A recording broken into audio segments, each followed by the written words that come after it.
നമസ്കാരം പ്രിയമുള്ളവരെ. രേണുസുതി റിലേറ്റഡ് ആയിട്ടുള്ള ഒരു ഇഷ്യൂ ആണ്, മറ്റൊന്നുമില്ല കേട്ടോ. രേണുസുതിയെ കുറിച്ച് ഇനി മേലാൽ ഒരു വീഡിയോ ഞാൻ ചെയ്യത്തില്ല എന്ന് വിചാരിച്ചതാണ്. പക്ഷേ രേണുസുതിയുടെ ഒരു വീഡിയോ കണ്ടപ്പോൾ എനിക്ക് സത്യത്തിൽ വളരെയധികം വിഷമം ഉണ്ടായി. അത് കണ്ടപ്പോൾ ആ വീഡിയോ നിങ്ങളോടൊന്ന് കണ്ടു നോക്കാം. അതിനുശേഷം ഞാൻ കുറച്ച് കാര്യങ്ങൾ പറയാം. ഞാൻ റീല് ചെയ്തതാണോ കുഴപ്പം? ഞാൻ ആൽബത്തിൽ അഭിനയിച്ചതാണോ കുഴപ്പം? അതാണോ കുഴപ്പം നിങ്ങളുടെ? എനിക്കറിയായിരുന്നു, എനിക്ക് ക്യാൻസർ ആണെന്ന് എനിക്കറിയായിരുന്നു. നിങ്ങൾ ആദ്യം അത് മനസ്സിലാക്കൂ. ഒരു ക്യാൻസർ പേഷ്യൻറ്റിനെ ഇട്ട് ഇങ്ങനെ വേദനിപ്പിക്കാതിരിക്കുക. നിങ്ങൾക്ക് നിങ്ങളുടെ തലമുറകളോട് ദൈവം ചോദിക്കാതിരിക്കട്ടെ. ഇത് നന്മ പറയുന്ന ഒരുപാട് പേരുണ്ട്. നിങ്ങൾ ഫേസ്ബുക്കിലാണ്. ഫേസ്ബുക്കിൽ എന്തും നിങ്ങളുടെ ഉള്ളിലെ ജീർണിച്ച ക്യാൻസർ പോലാണ് നിങ്ങളുടെ ഫേസ്ബുക്കിലെ ചില ആളുകളുടെ കമൻറ്റുകൾ. അത് എൻ്റെ ഈ ക്യാൻസറിനേക്കാൾ എത്രയോ നിങ്ങളുടെ ആ ജീർണിച്ച മനസ്സിൻ്റെ എഴുത്തുകൾ എത്രയോ ഭേദമാണ് എൻ്റെ ഈ ശരീരത്തിൽ പടർന്നു പിടിച്ച ഈ ക്യാൻസർ. ഞാൻ ഓർക്കുവാണ്, നിങ്ങൾ ദയവ് ചെയ്ത് നന്മ ചെയ്തില്ലേലും ദോഷം ചെയ്യാതിരിക്കുക.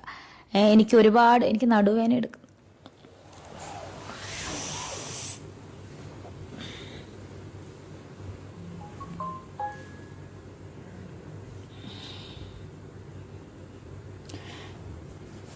അപ്പം സായിയോടും കുടുംബത്തോടും നന്ദി പറയുന്നു. അതുപോലെ ഒരുപാട് പേര് പറയാതെയും പേര് പറഞ്ഞുമൊക്കെ എന്നെ ഹെൽപ്പ് ചെയ്തു. ഒരുപാട് പേര് എന്താ പറയുക, എനിക്ക് വിഷമമുണ്ട്, എന്നെ കാണാൻ വരാത്തതിൽ വിഷമമുണ്ട്. കാരണം ഇന്നാണ് മനസ്സിലാക്കുന്നത് എൻ്റെ കൂടെ ആരൊക്കെ ഉണ്ടായിരുന്നു, യഥാർത്ഥത്തിൽ എൻ്റെ കൂടെ ആരൊക്കെ ഉണ്ട്. ഈ ഒരു കിടക്കേ കിടന്നുകൊണ്ട് ഞാൻ മനസ്സിലാക്കുന്നത്. ഇതുപോലൊരു അസുഖം വന്നപ്പം എന്നെ ഒന്ന് കൈത്താങ്ങ് പിടിക്കാൻ പൈസയല്ല സുഹൃത്തുക്കളെ ഞാൻ പറയുന്നത്.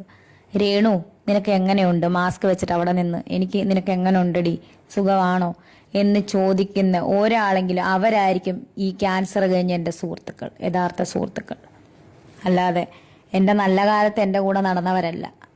മനസ്സിലായോ? ക്യാൻസർ ആർക്കും വരാം. ഞാൻ ശ്രീവിദ്യ ചേച്ചിയുടെ ഫോട്ടോ ഇട്ട് ഞാൻ നിങ്ങൾക്ക് സൂചന തന്നു.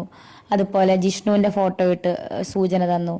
ഇതൊക്കെ ഓരോ സൂചനകൾ മാത്രമായിരുന്നു. എനിക്കറിയായിരുന്നു ഇത്. മനസ്സിലായോ? അല്ലാതെ ഇത് പൊട്ടിമുളച്ച് പെട്ടെന്ന് വന്നതല്ല. എന്നെ ദൈവം ശിക്ഷിച്ചതല്ല. ഇത് ദൈവം എനിക്ക് വിശ്രമിക്കാനുള്ള ഒരു സമയമായിട്ട് ഞാൻ കാണുന്നു. എൻ്റെ മനസ്സിനോട് ദൈവം സംസാരിക്കുന്ന ഒരു സമയമായിട്ട് കാണുന്നു. ഞാൻ രാത്രികളിൽ ഉറങ്ങാറില്ല, വേദന കൊണ്ട് ഞാൻ കരയുകയാണ് ഇവിടെ. ആ തിരുമേനി പാവം, അദ്ദേഹം വന്ന് പ്രാർത്ഥിക്കാറുണ്ട്. ഒരുപാട് അനേകായിരം ദൈവമക്കളുടെ പ്രാർത്ഥനയുണ്ട്. സത്യം പറഞ്ഞാൽ ഞാൻ ഈ ക്യാൻസർ എന്നെ വിട്ടുപോയി എഴുന്നേറ്റ ആത്മീയ മക്കളുടെ ഇടയിൽ എന്തായാലും ഒരു സാക്ഷിയായിട്ട് ഞാൻ നിൽക്കും. അത് ഉറപ്പാണ്. പണ്ട് ഞാൻ കേട്ടിട്ടുണ്ട്, സിസ്റ്റർ അന്നാകണ്ഠത്തിലൊക്കെ അവരുടെയൊക്കെ സാക്ഷി ഞാൻ കേട്ടിട്ടുണ്ട്. അവരിപ്പം സിസ്റ്റർ ഇല്ലെന്ന് തോന്നുന്നു, സിസ്റ്റർ ക്യാൻസർ ആയിരുന്നു. സോ അവരെ പോലെ അനേകായിരങ്ങൾക്കിടയിൽ, ക്യാൻസർ രോഗികൾക്കിടയിൽ എഴുന്നേറ്റ് വരാനും എൻ്റെ ഈ അനേക ക്യാൻസർ രോഗികൾക്ക് ധൈര്യം തരാനും എൻ്റെ യൂട്യൂബ് ചാനലിൽ കൂടെ എനിക്ക് ഇടയാകട്ടെ എന്ന് ഞാൻ പ്രാർത്ഥിക്കുന്നത് പോലെ വീണ്ടും എന്നെ വന്ന് കണ്ട എല്ലാവർക്കും, എന്നെ കഴിഞ്ഞ നാളുകളിൽ കണ്ടിട്ട് ഈ നാളുകളിൽ കാണാതിരുന്നവർക്കും അവരോടും എനിക്ക് പിണക്കമില്ല. വളരെ ബുദ്ധിമുട്ടും വളരെ വേദനാകരവുമായിട്ടുള്ള ഒരു രോഗമാണ് ഈ രോഗാവസ്ഥ. ഒരു മനുഷ്യർക്കും ഒരു കുഞ്ഞുങ്ങൾക്കും ആർക്കും നമ്മുടെ ഭവനത്തിലോ നമ്മുടെ വീടുകളിലോ.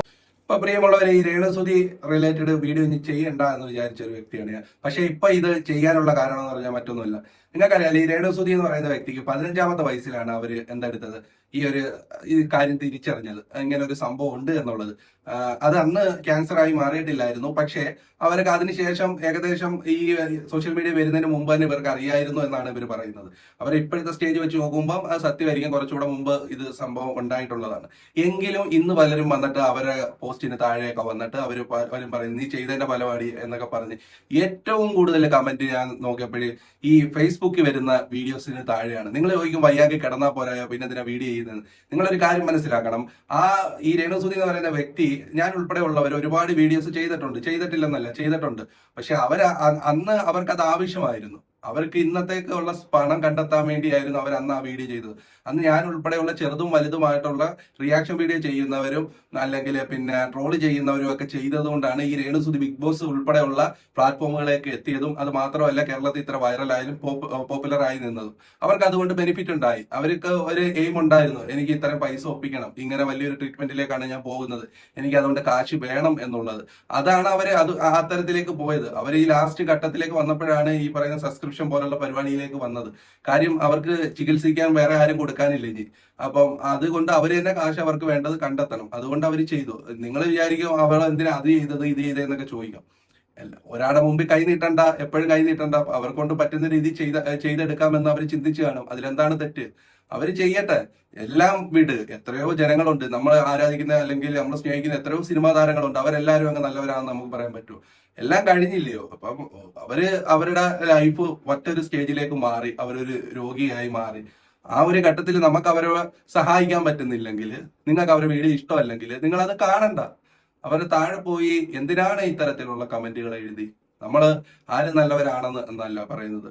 പക്ഷെ എന്നിരുന്നാൽ തന്നെയും ഒരു രോഗിയോ എന്ന നിലയ്ക്ക് എത്രയോ നമ്മുടെ എത്ര ശത്രുക്കളായാലും ഒരു രോഗം കൊണ്ട് അവർ ബുദ്ധിമുട്ടുമ്പോൾ അവരെ ഇങ്ങനെ അപമാനിക്കുന്നത് അല്ലെങ്കിൽ പരിഹാസിക്കുന്നത് അത് ശരിയായ നടപടിയല്ല എന്നാണ് എനിക്ക് പറയാനുള്ളത്. അപ്പൊ എന്റെ പ്രിയമുള്ളവര്, നിങ്ങൾ ആരെങ്കിലും അങ്ങനെയൊക്കെ നിങ്ങൾ അങ്ങനെ ആണ് എന്നല്ല ഞാൻ പറഞ്ഞത്. അങ്ങനെ ചെയ്യുന്നവരുണ്ടെങ്കിൽ നിങ്ങൾ ദയവായി അത് നിർത്തണം എന്നുള്ളതാണ് പറയാനുള്ളത്. ഒരു അപേക്ഷയായിട്ട് കണ്ടാൽ മതി.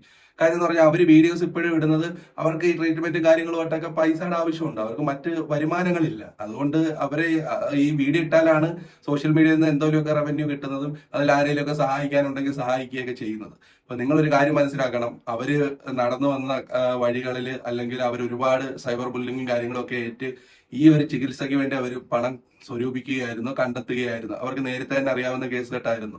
അപ്പൊ അവസാനം ട്രീറ്റ്മെന്റിലേക്ക് എത്തിയേ പറ്റൂ എന്ന ഘട്ടത്തിലാണ് അവരെല്ലാം നിർത്തിയിട്ട് അതിലേക്ക് കടന്നത്. ഈ ഒരു സമയത്ത് നമുക്ക് 1 രൂപ കൊടുത്ത് സഹായിക്കാൻ പറ്റുന്നില്ലെങ്കിൽ നമുക്കൊന്നെങ്കിൽ അവരെ കുറിച്ച് നെഗറ്റീവ് പറയാതിരിക്കാം, അല്ലെങ്കിൽ നിങ്ങൾക്ക് പറ്റുന്നവരാണെങ്കിൽ അവർക്ക് കാശ് കൊടുത്ത് സഹായിക്കാം. അതിന് പറ്റാത്തവരാണെങ്കിൽ മനസ്സുകൊണ്ട് ഒരു പ്രാർത്ഥനയെങ്കിലും കൊടുക്കാം. എന്തായാലും ഞാൻ ഒരുപാട് വീഡിയോ രേണുസുതിയെ കൊണ്ട് ചെയ്തപ്പോണ്ട്. അപ്പൊ അതുകൊണ്ട് എനിക്ക് അവരോട് വ്യക്തിപരമായി ഒരു വിരോധമോ മറ്റു കാര്യങ്ങളോ ഒന്നുമില്ല. ഈ രോഗമാണ് എന്നറിഞ്ഞപ്പം സത്യത്തിൽ എനിക്ക് ഒരുപാട് വിഷമം ഉണ്ടായി. ആർക്കും ഈ ഒരു രോഗം തരാതിരിക്കട്ടെ ദൈവം. തന്നവർക്കെല്ലാം പൂർണ്ണമായി മാറ്റി കൊടുക്കട്ടെ അവർക്ക് എല്ലാവർക്കും. അത് മാത്രമല്ല, ഈ രേണുസുതിക്ക് ഈ രോഗങ്ങളെല്ലാം മാറി അവർ പഴയതുപോലെ ആക്റ്റീവ് ആവട്ടെ, തിരിച്ചു വരട്ടെ, അവരുടെ ലൈഫിലേക്ക് തന്നെ തിരിച്ചു വരട്ടെ, അവർക്ക് പൂർണ്ണമായ ആരോഗ്യം ദൈവം തിരിച്ചു കൊടുക്കട്ടെ എന്ന് ഞാൻ ഈ ഒരു അവസരത്തിൽ പറയുകയാണ്. എന്റെ ഇപ്പോഴത്തെ ഒരു സാഹചര്യത്തിൽ അതല്ലാതെ എനിക്ക് മറ്റൊന്നും അവർക്ക് വേണ്ടി ചെയ്യാനില്ല. അവരെന്തായാലും തിരിച്ചു വരും എന്നുള്ളത് തന്നെയാണ് എന്റെ പ്രതീക്ഷ. അത് വരട്ടെ എന്നുള്ളത്. അപ്പൊ നിങ്ങളെല്ലാവരും അതിനുവേണ്ടി പറ്റുന്നവരെല്ലാവരും പ്രാർത്ഥിക്കുക, പറ്റുന്നവർ സഹായിക്കുക. അത്രേ ഉള്ളൂ എനിക്ക് പറയാൻ.